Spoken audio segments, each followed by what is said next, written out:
ജില്ലകളിലും ആരോഗ്യ കേന്ദ്രങ്ങളിലേക്ക് ഇന്ന് മാർച്ച് നടത്തുകയാണ്. ആ മാർച്ച് ഇവിടെ തടഞ്ഞു. എന്തിനാണെന്ന് അറിയില്ല, ജലപീരങ്കി പ്രയോഗിച്ചു. നമ്മളിങ്ങനെ പരസ്പരം ചോദിച്ചു, അതിന് മാത്രമുള്ള പ്രകോപനങ്ങൾ ഉണ്ടാക്കിയിട്ടുണ്ടോ? അപ്പൊ എനിക്ക് തോന്നുന്നു ആദ്യം തന്നെ പേടിപ്പിച്ച് കളയാമെന്നുള്ളൊരു ധാരണയിലാന്ന് തോന്നുന്നു. ജലപീരങ്കി അടിച്ചു, വരും തിരിഞ്ഞു പോയിക്കോളും. പിന്നെ ഞാൻ കാണുന്നത് ജില്ലാ അധ്യക്ഷയെയും കൂട്ടിയിട്ട് 3 പോലീസുകാരികൾ നടക്കുക. എനിക്കറിയില്ല എങ്ങോട്ടാണ് അവർ കൊണ്ടുപോകാൻ നോക്കിയതെന്ന്.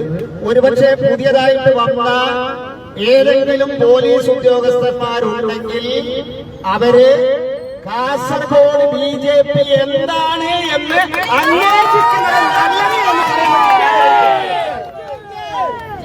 ഒരു സാമാന്യ മര്യാദ വേണം. ഒരു മാർച്ച് നടത്തിയിട്ട് ഞങ്ങളിവിടെ ഒന്നും പറയാതെ പിരിഞ്ഞു പോകുന്നതാണ് പുതിയ പോലീസ് ഉദ്യോഗസ്ഥന്മാർ വിചാരിച്ചാൽ ഞങ്ങളുടെ ജില്ലാ അധ്യക്ഷയെ പോവാൻ അറിവില്ലായ്മ കൊണ്ടായിരിക്കാം. ഞാൻ നല്ല ഭാഷയിൽ അവരോട് പറയാണ്, കാസർഗോഡ് BJP എന്താണ് എന്ന് പഠിച്ചതിന് ശേഷം മാത്രമാണ് ഇനി BJP-കാരോട് എങ്ങനെയാണ് നേരിടേണ്ടത് എന്ന് നിങ്ങൾ തീരുമാനിക്കും. ഞാൻ ആമുഖമായിട്ട് അങ്ങനെ പറഞ്ഞിട്ടില്ലെങ്കിൽ ശരിയാവില്ല എന്ന് തോന്നുന്നത് കൊണ്ടാണ് ഞാൻ പറഞ്ഞത്. ഇന്ന് കേരളത്തിലെ ആരോഗ്യ മേഖല തകർന്ന് തരിപ്പണമായിരിക്കും. ആവശ്യത്തിന് മരുന്നില്ല, അവിടെ സർജിക്കൽ ഇൻസ്ട്രുമെന്റ് ഇല്ല, ഡോക്ടർമാരില്ല, നഴ്സുമാരില്ല, ആവശ്യത്തിന് ജീവനക്കാരില്ല. ഇങ്ങനെ താറുമാറായ അദ്ദേഹത്തിന്റെ മകളൊക്കെയാണല്ലോ ഏറ്റവും ധനികരായിട്ടുള്ള ആളുകൾ. അപ്പൊ സർക്കാർ ആശുപത്രിയിലേക്ക് പോകുന്നത്, ഇന്ത്യയിലെ ആശുപത്രിയിലേക്ക് പോകുന്നത് ധനികരായിട്ടുള്ള ഞങ്ങൾക്ക് ഇത്തിരി കുറച്ചാണ് എന്നുള്ള പ്രഖ്യാപനമാണ് അദ്ദേഹം നടത്തിയിരിക്കുന്നത്. അല്ലെങ്കിൽ നിങ്ങൾ ആലോചിച്ച് നോക്കുമ്പോൾ ഇവിടെ ഇത്രയും വിഷയങ്ങളുള്ള സമയത്ത്, ആരോഗ്യ മേഖലയില് ഇത്രയും ഗുരുതരമായിട്ടുള്ള വിഷയങ്ങൾ ആദ്യമായിട്ടാണ് കേരളത്തിൽ ഉയർന്നു വരുന്നത്. അതിന് പ്രശ്നപരിഹാരം കാണാതെ, അതിനൊരു മന്ത്രിസഭാ യോഗം പോലും കൂടാതെ അദ്ദേഹം ഈ നാട്ടിലെ ജനങ്ങളുടെ ആരോഗ്യത്തെ വെന്റിലേറ്ററിലാക്കി സ്വന്തം ആരോഗ്യത്തിന് വേണ്ടിയിട്ട് അമേരിക്കയിലേക്ക് പോയിരിക്കുകയാണ് പിണറായി വിജയൻ. ഇത് കേരളത്തിലെ ജനങ്ങളോടുള്ള വെല്ലുവിളിയാണ്. കേരളത്തിലെ ജനങ്ങളോടുള്ള വെല്ലുവിളിയാണ്. ആ കോട്ടയത്തെ ബിൽഡിംഗ് 13 വർഷമായിട്ട് പോലും അവിടെ പൊളിച്ചു നീക്കണമെന്ന് തീരുമാനിച്ചു സർക്കാർ. പൊളിച്ചു നീക്കാൻ ചിലപ്പോൾ 2 ലക്ഷം ഉറുപ്പിക വേണ്ടി വരും. അതിനും പൈസ ഇല്ല. പക്ഷെ ചില കാര്യങ്ങൾക്ക് പൈസ ഉണ്ട്. എന്തിനാണ്? 2 ആഴ്ച മുമ്പേ നമ്മൾ കണ്ടു, പിണറായി വിജയന്റെ മുഖസ്തുതി പാടാനുള്ള PR ടീം ഒഫീഷ്യലായിട്ട് 12 പേരാണ് പോലും അതിൽ പണിയെടുക്കുന്നത്. പിണറായി വിജയന്റെ സോഷ്യൽ മീഡിയ കൈകാര്യം ചെയ്യുന്നതിന് വേണ്ടി അപ്പോയിന്റ്മെന്റ് ചെയ്തിട്ടുള്ള 12 സ്റ്റാഫ്, ആ 12 സ്റ്റാഫിന്റെയും ശമ്പളം കഴിഞ്ഞ ആഴ്ച കൂട്ടിയില്ലേ? നമ്മളൊക്കെ പത്രത്തിൽ വായിച്ചു. പ്രതിമാസം 1 കോടി രൂപയാണ് ആ പിണറായി വിജയന്റെ മുഖം ഇങ്ങനെ ഇടയ്ക്കിടയ്ക്ക് നമ്മളെ എന്താ പറയണത്, അപലക്ഷണം എന്നൊക്കെ പറയൂലേ, ആ മുഖം കൂടെ കാണിക്കുന്നതിന് വേണ്ടി നമ്മളെ നികുതി പണത്തിൽ നിന്ന് 1 കോടി രൂപ ഈ 12 പേർക്ക് ശമ്പളം കൊടുത്തുകൊണ്ടിരിക്കുക. ബാക്കി അല്ലാതെ കുറെ സാധനങ്ങൾ വേറെ മേടിക്കാനുണ്ടല്ലോ, ഇൻസ്ട്രുമെന്റുകൾ മേടിക്കാനല്ല, ശമ്പളക്കാരായിട്ട് മാത്രം അവർക്ക് 1 കോടി രൂപ PR വർക്കിന് വേണ്ടി ചെലവഴിക്കുന്ന മുഖ്യമന്ത്രിയാണ്. 13 കൊല്ലം മുമ്പെയുള്ള ആ അന്തരിച്ചു പോയ ഉമ്മൻചാണ്ടി അടിമത്തിൽ വീണതിന് കാരണം എന്നാണ് ഇപ്പോൾ CPM-ന്റെ നേതാക്കന്മാർ ചാനൽ ചർച്ചയിലൊക്കെ വന്ന് പറയുന്നത്. ഞാൻ ചോദിക്കുന്നത്, സാധിക്കാത്തത് എന്തിനാണ് പറയുന്നത്? കൂടെ സൂചിപ്പിച്ചല്ലോ, കാസർഗോഡ് മെഡിക്കൽ കോളേജ് 2013 പ്രഖ്യാപിച്ചു. നമ്മളോട് പറഞ്ഞു, ഇനി കാസർഗോഡുള്ള ജനങ്ങൾ കാലിക്കടവ് കടന്ന് അപ്പുറത്തേക്കും തലപ്പാടി കടന്ന് ഇപ്പുറത്തേക്കും നമ്മൾ ആരോഗ്യ സംരക്ഷണത്തിന് വേണ്ടി പോവണ്ട, എല്ലാ സൗകര്യത്തോടുകൂടി നമുക്ക് സ്വന്തമായി, കാസർഗോഡിന് സ്വന്തമായി ഒരു മെഡിക്കൽ കോളേജ് അനുവദിച്ചിരിക്കുന്നു. വർഷത്രയായി. കഴിഞ്ഞ ദിവസത്തെ പത്രത്തിൽ വായിച്ചു, നാഷണൽ ഹെൽത്ത് മിഷനെ പറ്റിക്കാൻ വേണ്ടി ഈ നമ്മളിപ്പോ മാർച്ച് നടത്തുന്ന ജനറൽ ആശുപത്രിയുടെ ബോർഡ് മാറ്റി മെഡിക്കൽ കോളേജ് ഹോസ്പിറ്റലിൽ നിന്ന് ബോർഡ് മാറ്റി വെച്ചിരിക്കുകയാണ്. എങ്ങനെയുണ്ട്? എന്തിനാണെന്നറിയോ? 220 പേരെ കിടത്തി ചികിത്സിക്കുന്ന ആശുപത്രി കാണിച്ചു കൊടുത്തെങ്കിൽ മാത്രമേ MBBS അഡ്മിഷൻ എടുക്കാൻ പറ്റൂ. അങ്ങനെ 220 പേരെ അഡ്മിറ്റ് ചെയ്ത ഒരു ആശുപത്രി അവിടെ പൂർത്തിയാക്കി അവിടെ ജീവനക്കാരെ നിയമിക്കാൻ ത്രാണിയില്ലാത്തത് കൊണ്ട് അത് സാധിക്കില്ല എന്ന് ജനങ്ങളെ മുമ്പാകെ കുറ്റസമ്മതം നടത്തിക്കൊണ്ട് നിലവിലുള്ള ആശുപത്രിയുടെ ബോർഡ് മാറ്റിയിട്ട് മെഡിക്കൽ കോളേജ് ആശുപത്രി എന്ന് വെച്ചിട്ട് നമ്മളെ പറ്റിക്കാൻ വേണ്ടി നോക്കുക. പക്ഷേ അതും സാധിക്കുന്ന എനിക്കറിയില്ല. കാരണം അവർക്ക് സാധിക്കാത്തത് കേന്ദ്ര ഗവൺമെന്റിന്റെ തലയിലേക്ക് ഇങ്ങനെ വെച്ച് കൊടുക്കുന്ന ഒരു പരിപാടി. ഞാൻ മനസ്സിലാക്കിയത്, നിങ്ങൾ ഭാഗ്യവാന്മാരെങ്കിൽ നിങ്ങൾ രക്ഷപ്പെട്ടു. ഞാൻ മനസ്സിലാക്കിയിട്ടുള്ളത് നാഷണൽ ഹെൽത്ത് മിഷന്റെ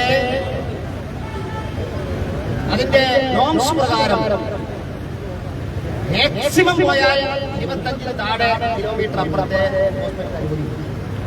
7 കിലോമീറ്റർ മുതലാണ് തുടങ്ങുന്നത്. തൽക്കാലം ബിൽഡിംഗ് ആയില്ലെങ്കിൽ അങ്ങനെ ഒരു സ്കോപ്പ് ഉണ്ട്. ഈ ജനറൽ ആശുപത്രി ആ സ്ഥലത്ത് വരുന്ന വാക്കിനടുക്കയിൽ നിന്ന് 25 കിലോമീറ്ററേ ഉള്ളൂ എന്ന് പറഞ്ഞിട്ടാണ് ഇവരിപ്പോ NHM അപേക്ഷ കൊടുത്തിരിക്കുന്നത്.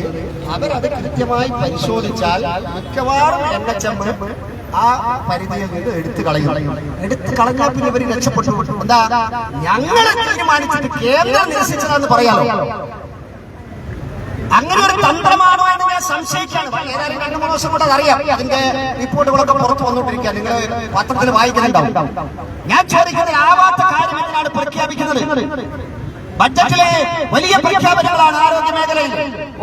ഒരു ആരോഗ്യമന്ത്രിയുണ്ട്, എന്താ ബിഡൽസിൽ ഉസ്താദായിരുന്നു ടീച്ചർ പറഞ്ഞത്. അമേരിക്കയിലെ നിന്നും നാട്ടിലേക്ക് വന്ന ഒരാൾ അടുത്തുള്ള നല്ല ഹോസ്പിറ്റൽ ഏതാണ് എന്ന് ചോദിച്ചപ്പോ നാട്ടിലുള്ള ഒരാൾ പറഞ്ഞു പോലും, തൊട്ടടുത്ത ഹെൽത്ത് സെന്ററിൽ നിന്ന് പോയിട്ട് നിങ്ങൾ അപ്പുറത്തേക്ക് പോയിക്കോ. അങ്ങനെ ഹെൽത്ത് സെന്ററിൽ പോയ അയാൾക്ക് അസുഖമൊക്കെ ഭേദമായിട്ട് അദ്ദേഹം ഇങ്ങനെ ഓപ്പണായിട്ട് പറയുകയാണെന്ന്, 2 രൂപ കൊണ്ട് എന്റെ അസുഖം മാറി.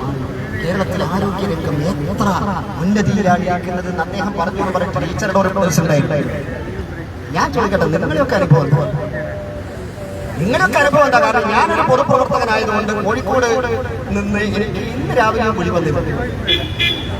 ഓപ്പറേഷൻ ഇങ്ങനെ നിൽക്കാതെ മാറ്റിവെക്കരുത്. ഹാർട്ട് സംബന്ധമായ അസുഖത്തിന് പോകുന്ന ആളുകളുടെ പോലും സർജറി മാറ്റിവെച്ചോണ്ടിരിക്കുക. അതിന്റെ അവസ്ഥ എന്താ ഞാൻ പറയുന്നത്? ബാക്കിക്കാരൊക്കെ അവിടെ നിൽക്കട്ടെ. എന്താണ്? ഒന്നും ജീവനക്കാരില്ല, ആവശ്യത്തിന് ഡോക്ടർമാരില്ല, അനസ്തെസിയ ഇല്ല, സാധനങ്ങളുണ്ട്, ഈ സർജിക്കൽ ഐറ്റംസും ഇല്ല. പിന്നെ എവിടെയാണ് ഇതൊക്കെ സജ്ജമാണെന്ന് പറയുന്നത് എനിക്കറിയില്ല. നാട്ടുകാരുടെ അഭിപ്രായത്തിൽ, അവരുടെ അനുഭവത്തിൽ ഇതൊന്നും ഈ നാട്ടിൽ നടക്കേണ്ട കാര്യങ്ങളല്ല. അതുകൊണ്ട് ആളുകളെ പറ്റിച്ച് ഇനി അധികം മുന്നോട്ട് പോകാൻ വേണ്ടി സാധിക്കില്ല. ആളുകളെ പറ്റിക്കാനുള്ള നിലപാടാണ് അവരെടുക്കുന്നത്. ഈ ആരോഗ്യ രംഗത്തെ ഗുരുതരമായിട്ടുള്ള വീഴ്ചയെ സംബന്ധിച്ച്, ആരോഗ്യ മേഖലയിലെ പോരായ്മകളെ സംബന്ധിച്ച് 2 ദിവസം കേരളത്തിലെ ചാനലുകളൊക്കെ ചർച്ച നടത്തുകയും പ്രതിപക്ഷ കക്ഷികൾ സമരം പ്രഖ്യാപിക്കുകയും ചെയ്തപ്പോ CPM ഒരു പ്രമേയം, എന്താ പ്രമേയം? CPM തീരുമാനിച്ചു പോലും നമ്മുടെ ഗാസയ്ക്ക് പിന്തുണ കൊടുത്തുകൊണ്ട് ഡിജിറ്റൽ സമരം നടത്തി. എങ്ങനെയുണ്ട്?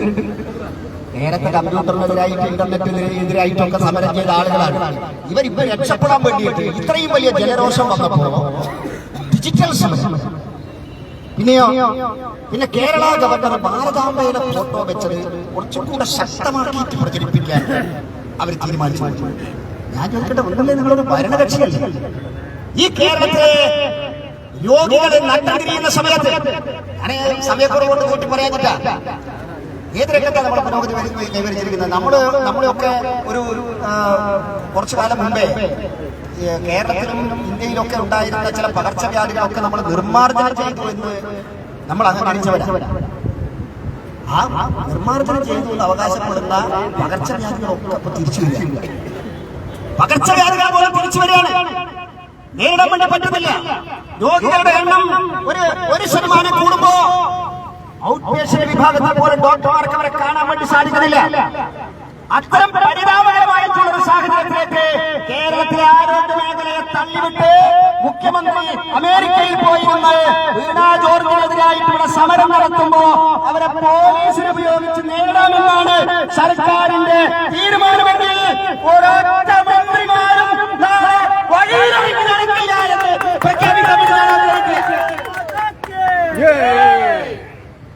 ശാശ്വതമായിട്ടുള്ള പരിഹാരത്തിന് വേണ്ടി ജനങ്ങൾ ഉയർത്തുന്ന വിഷയങ്ങൾക്ക് ശാശ്വതമായിട്ടുള്ള പരിഹാരം, അടിയന്തരമായിട്ടുള്ള പരിഹാരം കാണുന്നതിന് വേണ്ടി ഉത്തരവാദിത്തപ്പെട്ട സർക്കാർ മുന്നോട്ട് വരണം.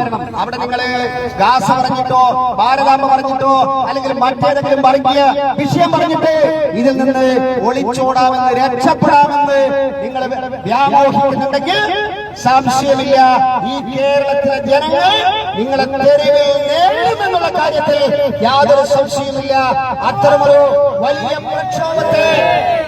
പ്രക്ഷോഭത്തെ നേരിടാനുള്ള കരുത്തൊന്നും പിണറായി വിജയനും ടീമിനുമില്ല. നിങ്ങൾക്ക് മെഡൽസ് ഉണ്ടാവും. മറ്റേ ധർമ്മടം കോളേജിൽ ബ്രണ്ണൻ കോളേജിൽ ഞാൻ അങ്ങനെ നടന്നതാണെന്നൊക്കെ പറഞ്ഞിട്ട് പേടിക്കുന്നവരുണ്ടാവാം.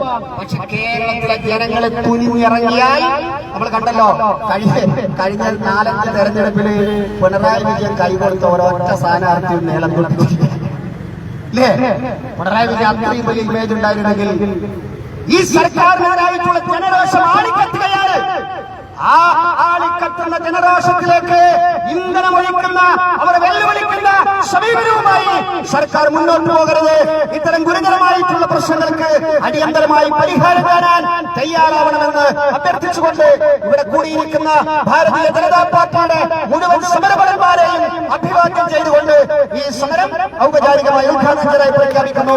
നന്ദി, നമസ്കാരം, മാതരം.